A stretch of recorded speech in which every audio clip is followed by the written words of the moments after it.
Lately, I've been noticing something about my mornings. Not in a dramatic, life-changing way, more like a quiet pattern that keeps repeating itself. I wake up, reach for my phone, and before I'm even fully inside my body, I'm already somewhere else. In other people's lives. Other people's thoughts. Other people's emotions. And what's strange is that I don't do it because I'm curious. I do it almost automatically.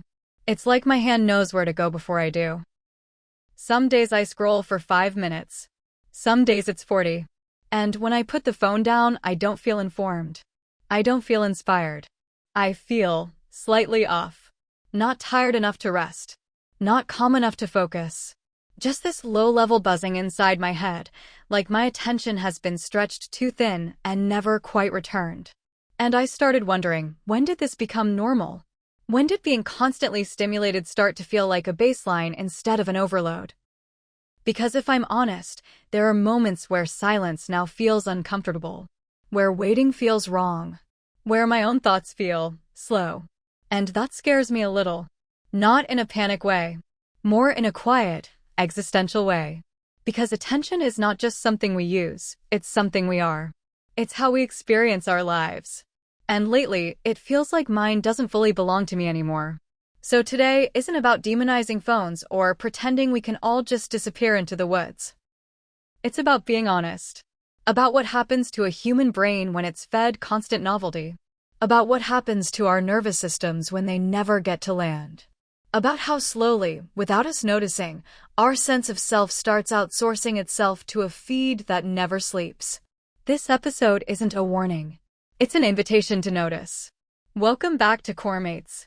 I'm Noah, and I'm here with Elen again. When you said that your hand reaches for the phone before you're even awake, I felt that in my body, because I think that's the part we don't talk about enough. How physical this has become. It's not a habit in the abstract. It's a reflex. And what gets me is that we call it scrolling like it's passive, like nothing is happening. But something is happening. Every swipe is a tiny shift in attention. Every video pulls you into a new emotional state. And your nervous system doesn't get a second to settle before it's asked to adapt again. I've noticed that even when I close the app, my mind keeps scrolling. Like the feed follows me into my own thoughts.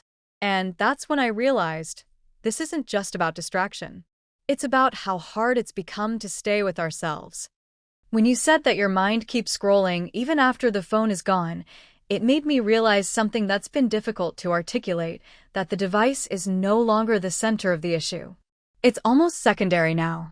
Because what stays with us is not the screen, but the state it puts us in. That restless, forward-leaning mental posture.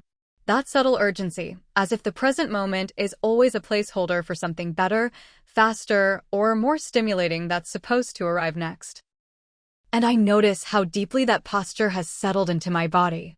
Even in moments that are objectively calm, making coffee, walking outside, sitting alone, there's this background sensation of anticipation, like my nervous system hasn't received permission to fully arrive. Yes. And what's striking is that this anticipation doesn't feel emotional in a dramatic way. It doesn't feel like fear or excitement. It feels almost mechanical, as if the mind has learned to stay slightly activated at all times, scanning for the next input, the next signal, the next cue that tells it where to direct attention. And when there is no signal, no cue, no stimulation, that absence doesn't feel neutral. It feels uncomfortable, almost suspicious. Like something is missing. Which changes how we experience stillness. Stillness used to be a place where things settled. Now it feels like a gap that needs to be filled. And I think that shift has consequences we're only beginning to feel.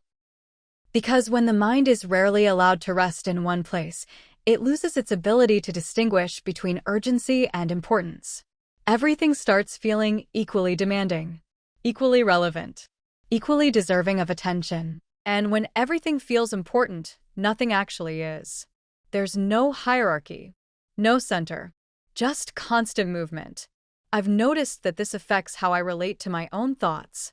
Instead of following one idea to its natural conclusion, I jump to the next one almost instinctively, not because the first one was complete, but because staying with it feels inefficient. as if depth itself has become incompatible with the way we're trained to consume information. That resonates deeply, because depth requires time without immediate reward. It requires staying with uncertainty, with unfinished understanding, with moments where nothing exciting is happening yet. And when your brain is used to rapid emotional and informational payoffs, that process can start to feel intolerable. Your own thoughts feel slow. Your own emotions feel heavy. Your own inner world feels understimulating. Not because it lacks richness, but because it operates on a different rhythm. And I think that's where the quiet self-judgment creeps in. We don't say it out loud, but we start feeling like something is wrong with us for not being able to focus, for feeling scattered, for struggling to stay present. We compare ourselves to an imagined version of productivity or clarity and conclude that we're failing, without realizing that we're asking our nervous systems to function in conditions they were never designed for. Exactly. There's this assumption that if we just try harder, if we discipline ourselves more, we'll regain control. But the experience itself suggests something else. Because this doesn't feel like a lack of effort. It feels like an overload of input. Like trying to have a meaningful conversation in a room where 10 radios are playing at once. No amount of willpower can create clarity in that environment. And what makes it even more complex is that we've normalized the state. We call it being connected. We call it staying informed. We call it keeping up. So when our attention fragments, when our mood subtly shifts, when our sense of self feels diluted, we don't immediately connect it to the environment we're immersed in all day. We look inward instead. We blame motivation. We blame mindset. We blame ourselves. And yet, when you step back and really observe what's happening, a different picture emerges. A picture where attention is being pulled, redirected, and reshaped constantly, not through force, but through availability. Where the mind adapts not because it's weak, but because it's plastic. Because it learns from repetition. And when repetition favors speed over depth, novelty over continuity, stimulation over integration, the mind reorganizes itself accordingly. Which explains that strange feeling of being mentally busy, but internally unfulfilled. You're processing a lot, but you're not digesting much.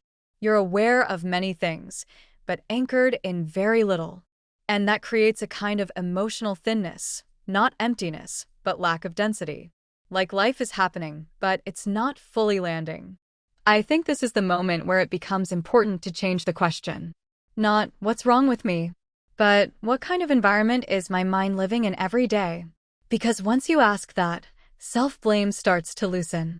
And curiosity takes its place. I think what makes this so difficult to talk about is the word itself.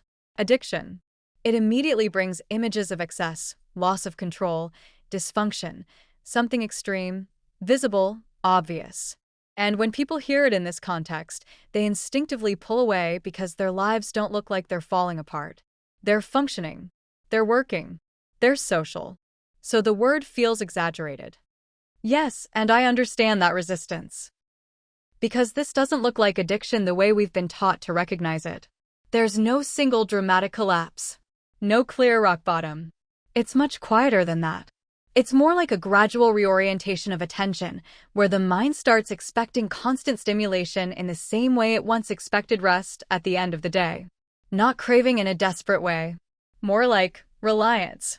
Reliance is such a good word for it, because it doesn't imply weakness. It implies adaptation. If your environment consistently offers quick emotional shifts, endless novelty, and instant feedback, your nervous system will learn to lean on that. Not because it's immoral or impulsive, but because it's efficient. It's available. And our brains are incredibly good at adjusting to what's available. Exactly. We forget that the brain's primary role isn't to make us fulfilled or wise. It's to help us survive and orient ourselves in our environment. So when the environment becomes fast, unpredictable, emotionally charged, and constantly changing, the brain reorganizes around those conditions. It sharpens its scanning. It shortens its attention cycles. It becomes alert, not deeply, but constantly. And that constant alertness is important to name, because it explains why this doesn't feel pleasurable in the long run. People assume addiction feels good, but this doesn't feel good. It feels necessary. like something you return to not for enjoyment, but for regulation, to soothe boredom, to escape discomfort, to fill micro moments of emptiness. Yes, it becomes less about desire and more about stabilization. You're not asking, do I want this? You're asking, often unconsciously, how do I bring myself back to baseline? And the feed offers a quick answer. Not a nourishing one, but a fast one. Which is why it doesn't resolve anything. It interrupts discomfort without processing it. So the discomfort returns, sometimes stronger, sometimes just more familiar. And then the cycle repeats. And what makes this cycle socially acceptable is that it's framed as normal behavior. Everyone does it. Everyone understands it. Everyone participates. So there's no mirror that says, hey, this might be shaping you. And because there's no mirror, the experience stays private. People feel scattered, unfocused, emotionally thin. But instead of connecting those feelings to the environment they're immersed in, they internalize them as personal shortcomings. I can't concentrate. I'm lazy. I lack discipline. When in reality, their attention is being fragmented dozens, sometimes hundreds of times a day. That fragmentation is key. Because addiction here isn't about intensity, it's about interruption. The mind rarely gets to complete a thought. The emotional system rarely gets to finish a feeling. The nervous system rarely gets to settle fully into safety. Everything is partial, interrupted, paused mid-process. And when life is lived in fragments, identity starts to fragment too. Not in a dramatic way, but in a subtle one. You start losing a sense of continuity, of narrative, of inner coherence. And that's when people say things like, I don't know what I want, or I feel disconnected from myself, without being able to explain why. Because the self requires sustained attention to form. It's not something that appears in moments of constant interruption.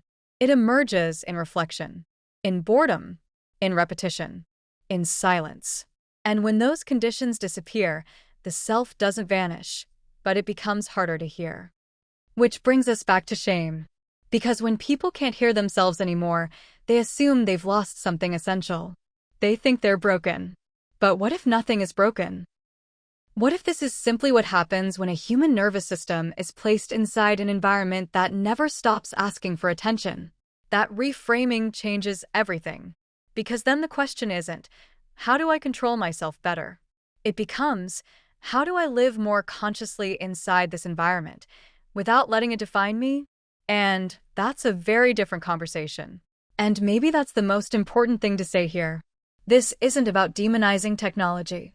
It's about understanding the relationship we've entered into, often without consent, without awareness, without language for what it's doing to us. And once something is understood, it can be negotiated. When you said emotional climate, something clicked for me. Because we talk about environments as physical places, homes, cities, offices, but we rarely acknowledge that the digital spaces we spend hours in every day are also environments. They have a temperature, a pace, a tone. And our nervous systems don't distinguish much between a physical threat and a psychological one. They just register patterns. Yes. And the pattern here is constant movement. There's no real sense of arrival in the feed. One emotion doesn't get to finish before another one replaces it. You can go from humor to outrage to beauty to fear to desire all within minutes. And the nervous system isn't built to process that kind of emotional whiplash continuously.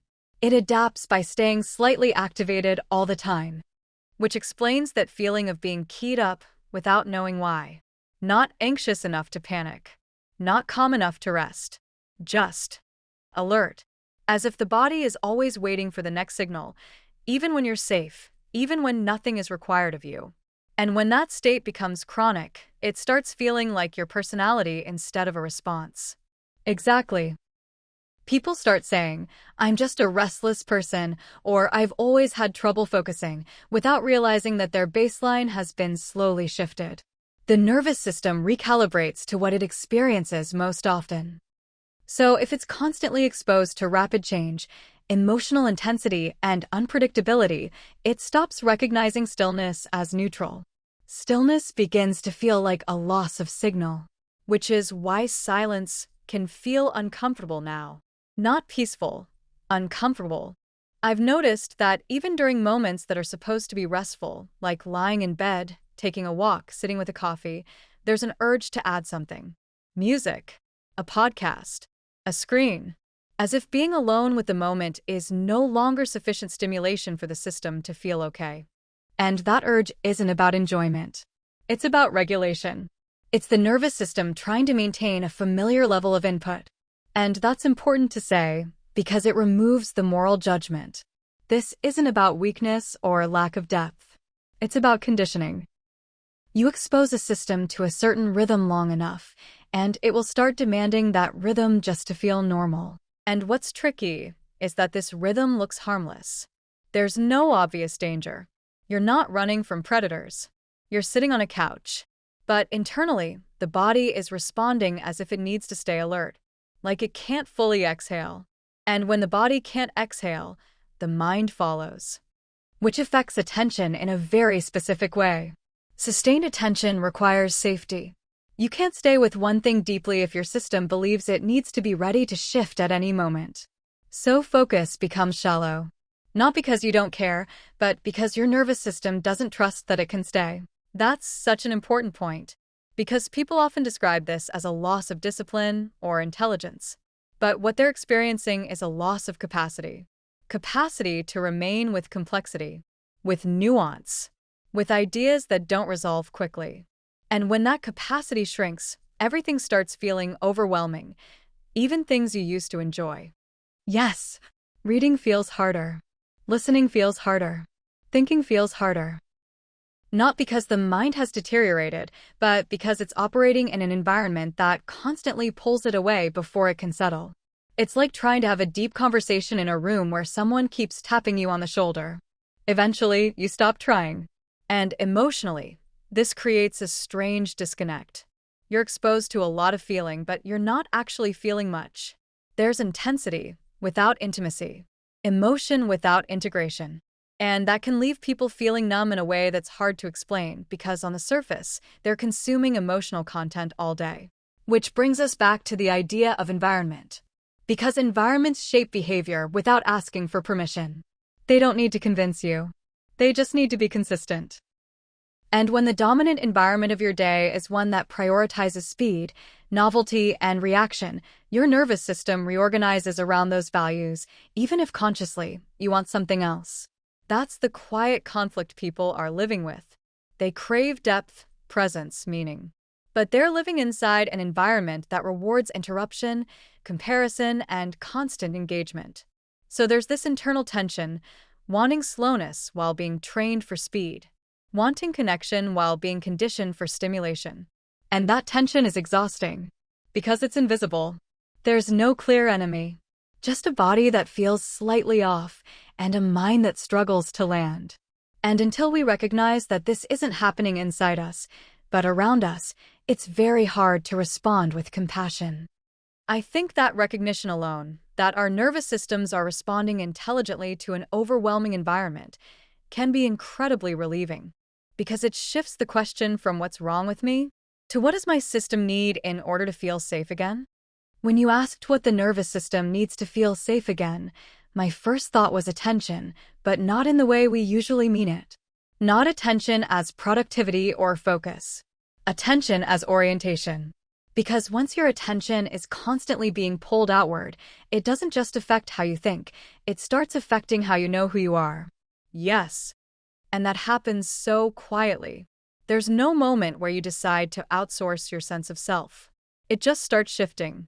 Little by little, you begin to measure yourself through response, through engagement, through visibility, through how something lands on other people. And even if you tell yourself you don't care, your nervous system still registers those signals. That's the part people underestimate. You don't have to consciously seek validation for it to shape you. The brain is constantly scanning for feedback, not because it's insecure, but because it's social. So when feedback becomes immediate, quantifiable, and public, it starts carrying more weight than our internal sense of knowing. And slowly, your reference point moves. I've noticed that especially with creativity, there are ideas that feel true, meaningful, even necessary, but the moment I imagine how they might be received, something tightens. Not because I don't believe in them, but because I've learned to anticipate reaction before expression. And that anticipation subtly edits me. That's such an honest way to put it, being edited before you even speak. Because when reaction becomes part of the creation process, authenticity gets filtered through expectation. You start asking questions like, is this interesting enough?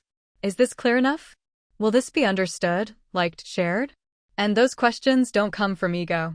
They come from conditioning. And the danger isn't that we care what others think. That's human. The danger is when external response becomes the primary way we decide what's worth saying, feeling, or pursuing. That's when identity becomes performative. Not fake, but shaped for visibility rather than truth. Yes, and performative identity is exhausting because it requires constant monitoring. You're not just living, you're observing yourself living, evaluating, adjusting, optimizing. And that split between the one who experiences and the one who watches creates distance from yourself, which can feel like confusion. People say, I don't know who I am anymore, but what they often mean is, I've lost touch with the version of myself that exists without an audience. Because the feed is always an audience, even when you're not posting. That's such a key point. You don't have to be actively sharing to be shaped by it. Just knowing that everything could be shared changes how you experience it. Moments start feeling provisional, as if they're waiting to be translated into content, meaning, or proof. And when life becomes provisional, presence thins out. And self-worth follows the same pattern. It stops being something stable, internal, slowly built. It becomes responsive. A good day feels better when it's validated.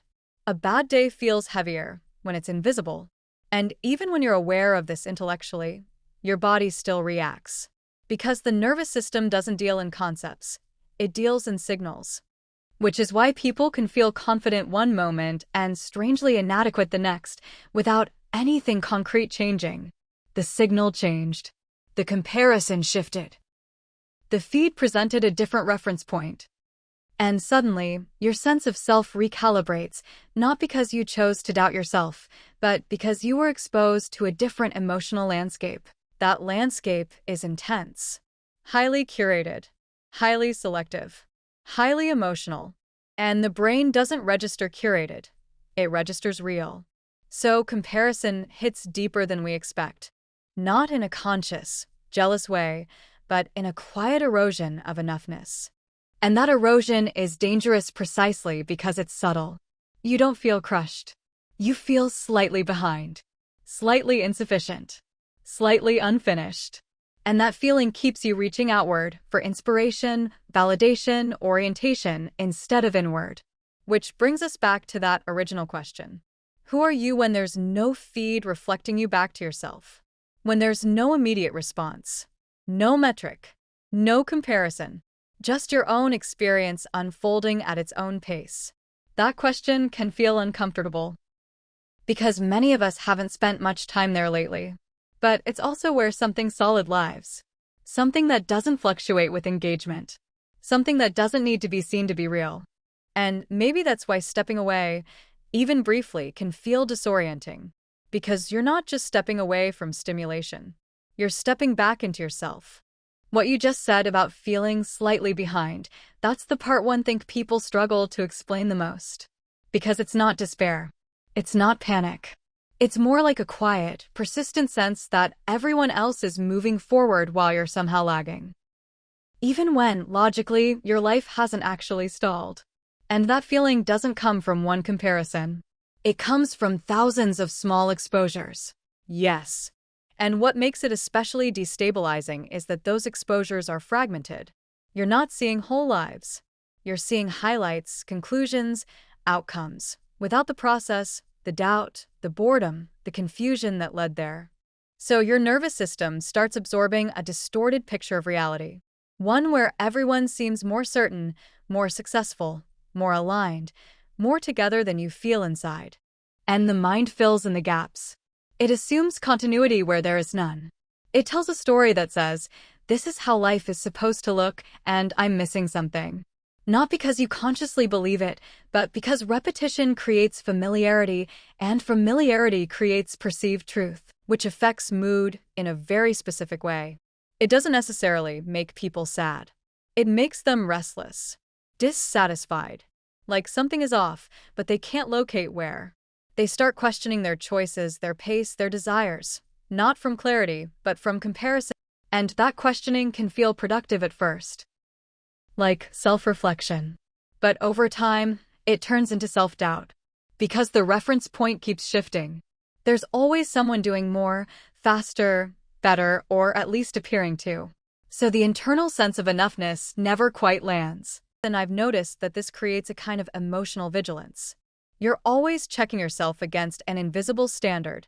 Am I doing enough? Am I evolving fast enough? Am I falling behind?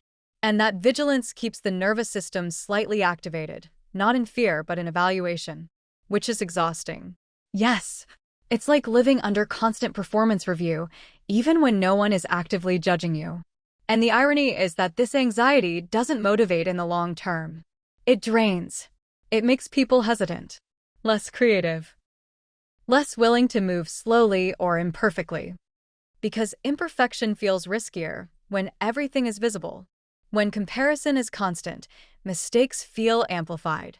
So people either overexert themselves trying to keep up, or they withdraw quietly, feeling like they can't compete. Both responses cost something. And what often gets labeled as anxiety or lack of confidence is actually grief.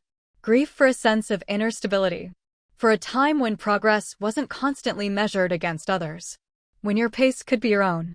That's such an important reframe, because many people are trying to treat this feeling as a personal issue with affirmations, productivity systems, mindset work. But the feeling keeps returning because it's not generated internally. It's being reinforced externally every time you open a feed designed to keep you comparing, reacting, and measuring. And again, none of this is malicious on a personal level. But emotionally, the impact is real. People feel less grounded, less patient, less connected to what actually matters to them. And instead of listening inward, they keep scanning outward, hoping the next comparison will finally reassure them, which it never does. Because reassurance that comes from outside is temporary by nature. It spikes and fades.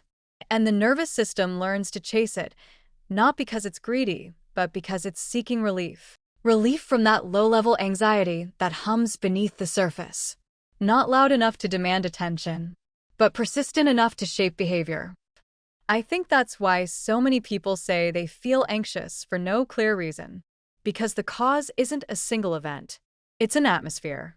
A constant exposure to comparison, urgency, and emotional intensity that the system never fully escapes.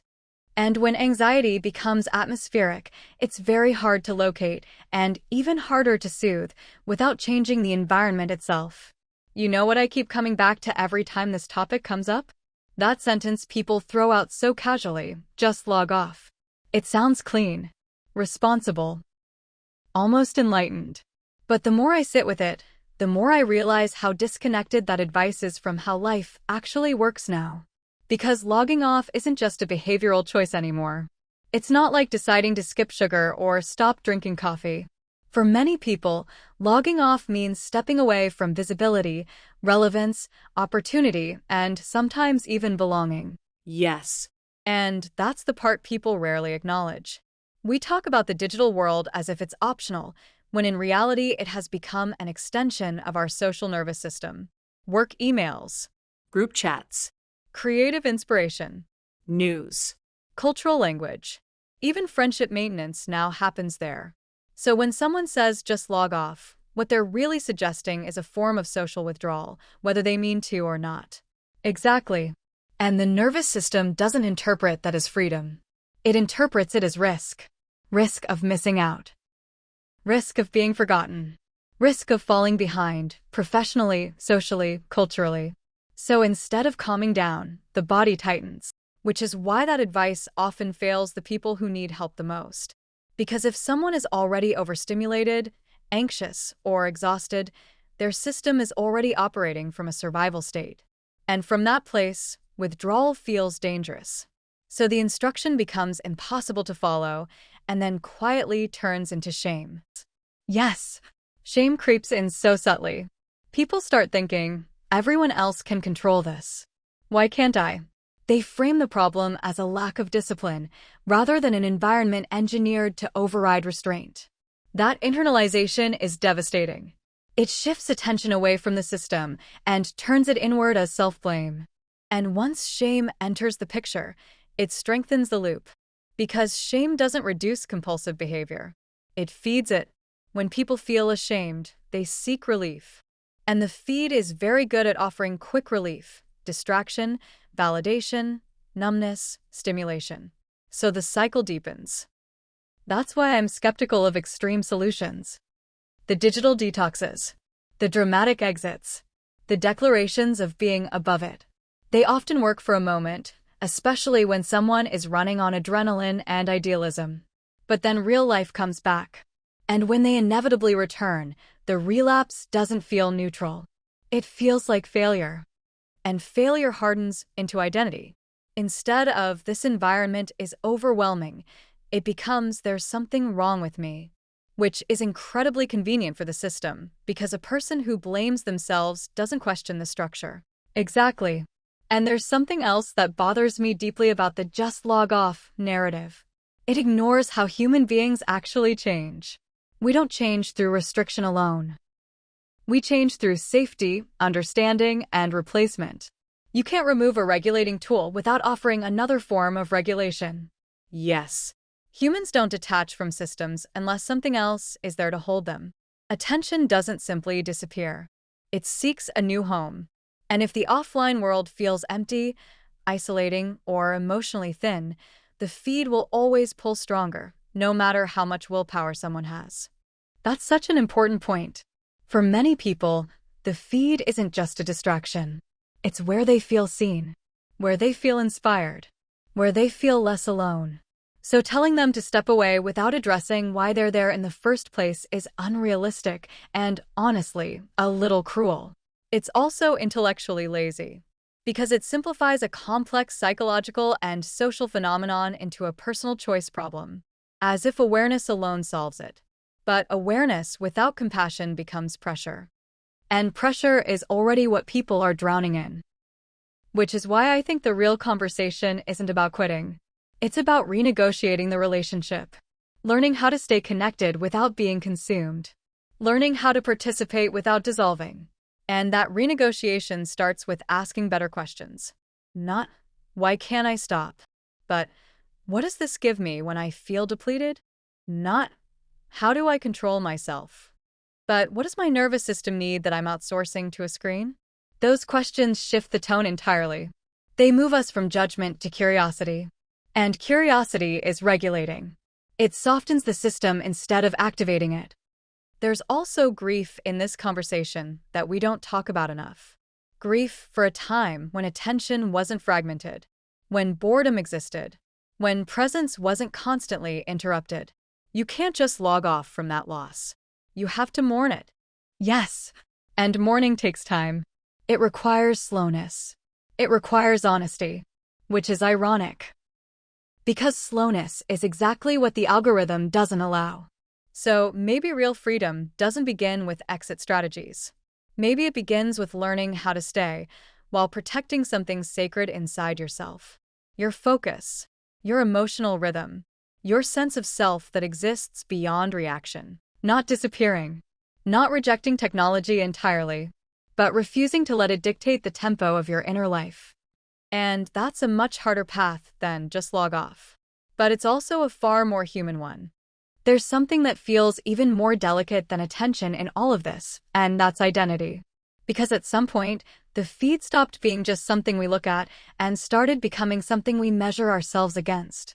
Not consciously, not dramatically. Quietly. Incrementally. In ways that slip under language. Yes.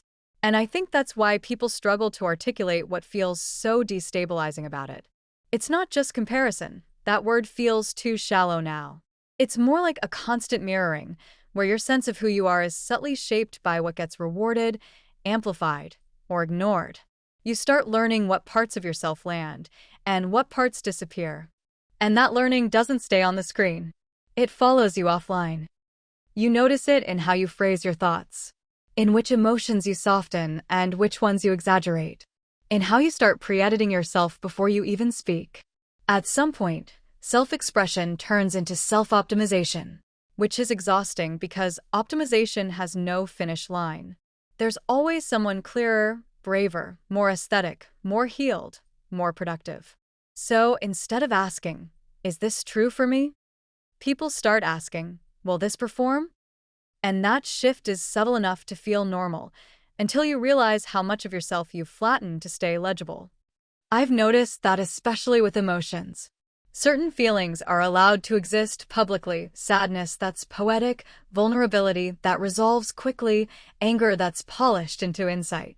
But the Messier states, confusion, ambivalence, quiet despair, unproductive grief, those don't translate well. So people learn to bypass them. And bypassing doesn't mean healing. It means disowning. When parts of you don't fit the narrative economy, they don't disappear, they go underground. They show up later as anxiety, as numbness, as that vague sense of, I don't know who I am when I'm not performing. That question, who am I when I'm not being seen, is one of the hardest ones to sit with now, because visibility has become intertwined with worth. Not in a narcissistic way, but in a very human, relational way. We are social creatures. We orient through response. So when response becomes quantified, public, and comparative, it starts shaping our self-trust. And the danger isn't that people enjoy being liked. The danger is when being liked becomes evidence of being valid. When silence starts to feel like erasure. When low engagement feels like personal rejection, even if intellectually you know better. The body doesn't speak in logic. It speaks in signal, which creates this quiet insecurity that follows people everywhere. You can be confident in one moment and then completely destabilized by a lack of response in the next. Not because you're fragile, but because your sense of worth is being pinged constantly, without rest. And rest is crucial for identity. We usually discover who we are in spaciousness, in boredom, in repetition, in unobserved moments. But when every moment has the potential to be witnessed, shared, or evaluated, there's no privacy for becoming. That's such an important point. Identity used to be something you grew into. Now it's something you maintain. A brand, a tone, a consistency. And maintaining takes energy that used to go toward exploration, which is why so many people feel strangely stuck, even while consuming endless inspiration. They know what they like. They know what resonates. But they don't know what feels true, because truth takes time, contradiction, and quiet. And contradiction doesn't trend well. So part of reclaiming the self here isn't about deleting apps. It's about creating zones of unmeasured existence. Moments where nothing needs to be shared. Thoughts that don't need to be clarified.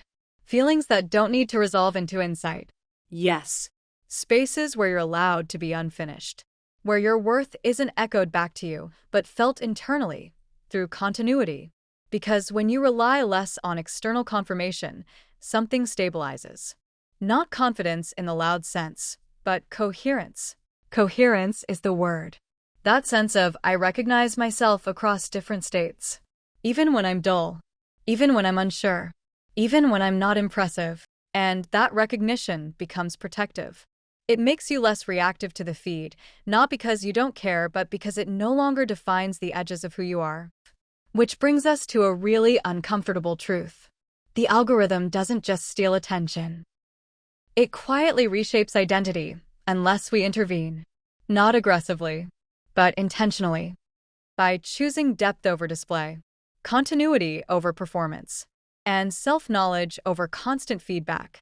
And maybe that's the work now. Not asking how to be seen, but how to stay intact while being seen. When you talk about staying intact while being seen, my mind immediately goes to the body, because before this ever becomes a thought or an identity issue, it's a physiological one. People think anxiety starts in the mind, but most of the time it starts much lower than that. In the nervous system. Yes. And I think this is where a lot of people feel confused, because they tell themselves, I'm not in danger. Nothing bad is happening. Yet their body is restless, tense, scanning, as if something is always about to go wrong. That's because the feed trains vigilance. Not fear in the classic sense, but anticipation. You're constantly waiting for the next signal, the next update, the next reaction, the next shift in tone, the next thing you might have missed. And the nervous system doesn't differentiate between digital unpredictability and real-world threat. Exactly. To the body, unpredictability is danger. Not knowing what's coming next, whether it's a reward or a loss of relevance, keeps the system activated.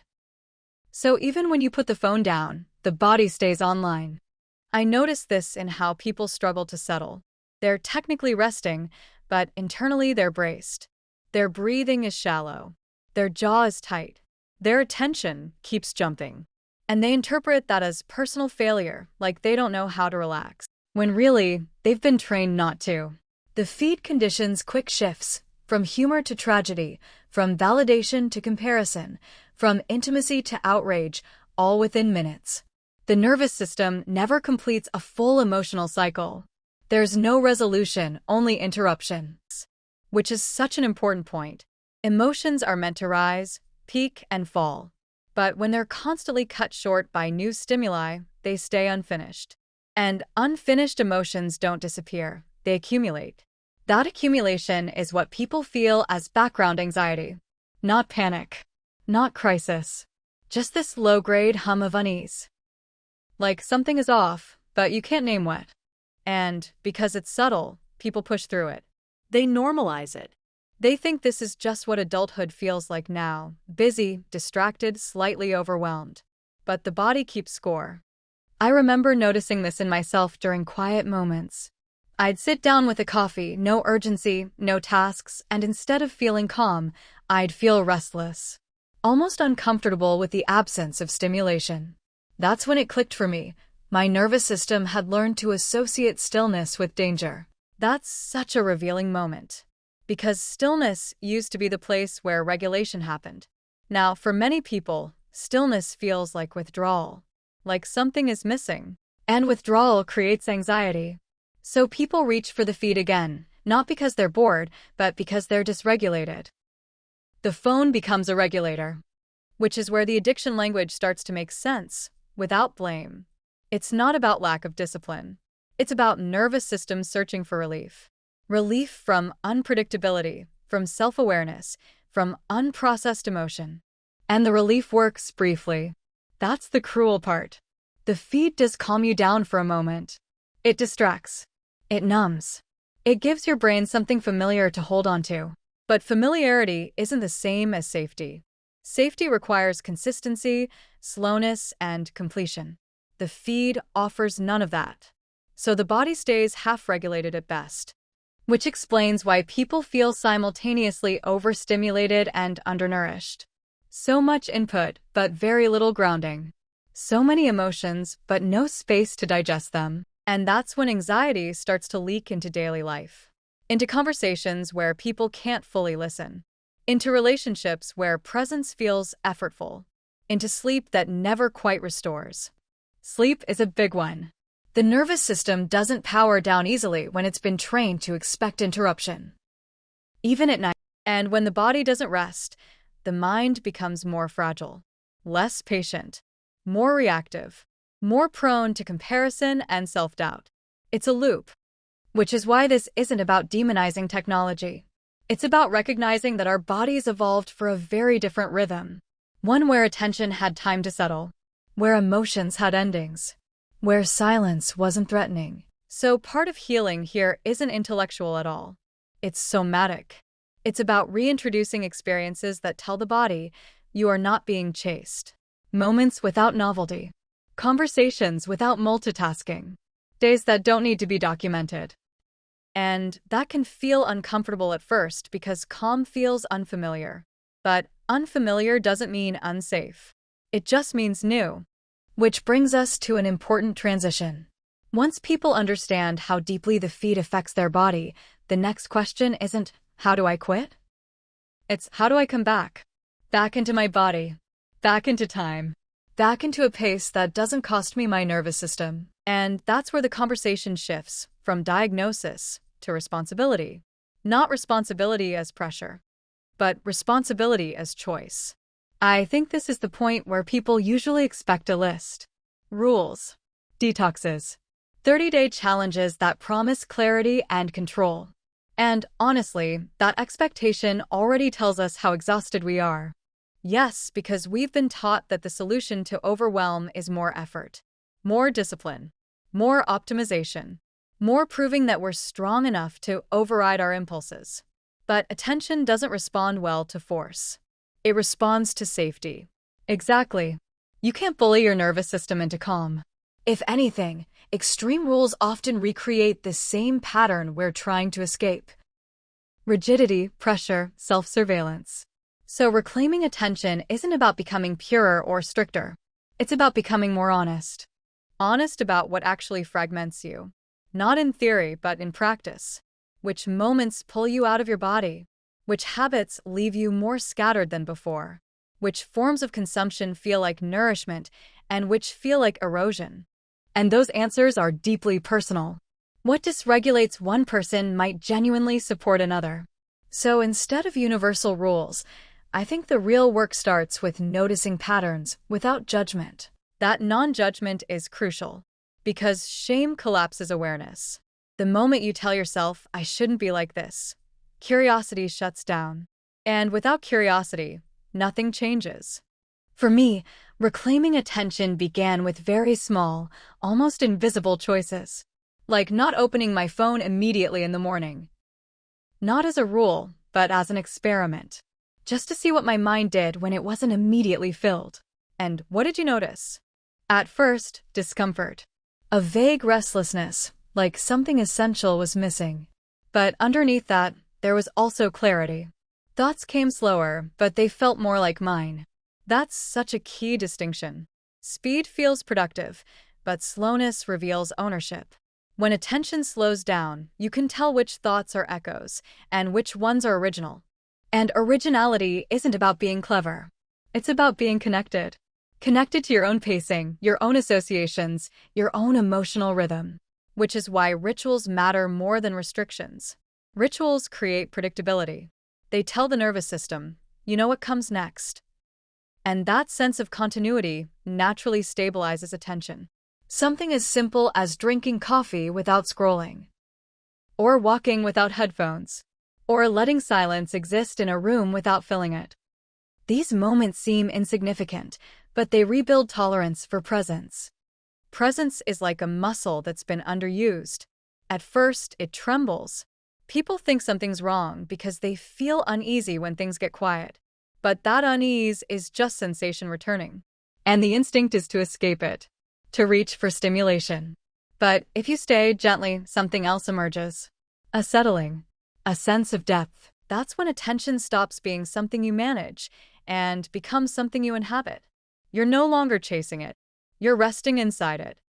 And that rest changes how you engage with the feed itself.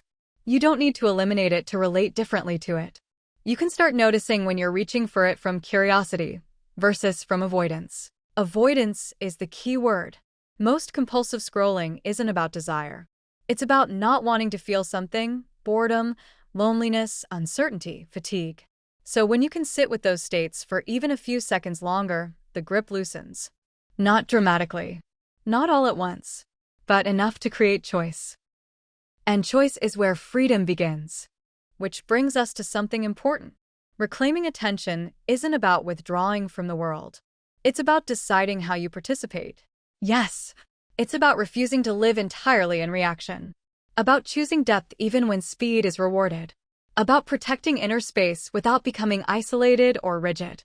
That's why I think of this as quiet resistance. Not rebellion. Not rejection. Just a different allegiance. An allegiance to your nervous system. To your inner continuity. To the parts of you that can't survive on constant interruption. And that choice doesn't make you better than anyone else. It just makes you more available to yourself and to the moments that actually matter. Which naturally leads to the final question of this episode. If we stop letting the algorithm set the rhythm of our lives, what rhythm do we choose instead? I think this is the part where everything quietly comes together, not as a conclusion, but as an invitation. Because once you really see what the algorithm is doing to attention, to identity, to the nervous system, You can unsee it. but seeing doesn't mean you have to panic. Yes. And it doesn't mean you need to fix your life overnight. What it really asks is something much simpler and much harder. It asks you to choose a pace that feels human again. A pace where your thoughts are allowed to finish. Where emotions don't have to be instantly reframed or packaged into insight. Where boredom isn't an emergency, but a doorway. Because boredom is often where your real desires surface. Not the ones shaped by trends or comparison, but the quieter ones that need space to speak. And the algorithm doesn't give space. It fills every crack. Which is why choosing a human pace isn't about rejecting technology. It's about refusing to let it dictate your internal rhythm. About deciding that not every moment needs to be optimized, documented, or reacted to. It's about allowing life to be uneven. Some days sharp and clear. Some days dull and slow. Some days messy and unresolved. And trusting that all of that belongs. I think a lot of people are secretly grieving this loss. The loss of slowness, of depth, of inner continuity without having language for it. They feel tired but don't know why. Disconnected but can't point to a single cause. And that grief deserves acknowledgement. Because something real has been taken. Time. Attention. The ability to sit with yourself without flinching. But the hopeful part is this. None of that is permanently gone. It's just been interrupted. And interruption can be softened. By choosing moments of resistance that don't look impressive.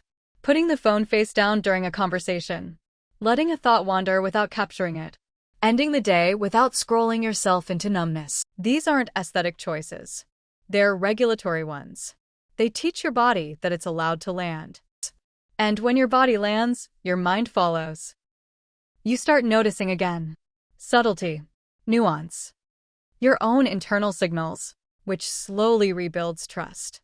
Trust that you don't need constant input to exist. Trust that your worth doesn't disappear when you're quiet. Trust that life doesn't have to be consumed to be meaningful. That trust is the real antidote to addiction. Not control, not discipline, but relationship. A relationship with your attention, with your time, with your inner world. So maybe the real question this episode leaves us with isn't, how do I beat the algorithm? But how do I live in a way that the algorithm can't fully reach? By staying embodied. By choosing depth over speed. By remembering that you are not a feed. You are a nervous system, a history, a living rhythm. If this conversation resonated with you, if it named something you've been feeling but couldn't quite explain, stay with us. Subscribe to Coremates. We release a new long-form episode every Sunday at 10 a.m. where we slow things down and talk honestly about the psychological, emotional, and social realities of modern life, without trends, without pretending, without rushing toward answers. This isn't content to consume in the background. It's space to sit with. So if you want conversations that help you think more clearly, feel more grounded, and live a little more human in an algorithmic world, you're in the right place.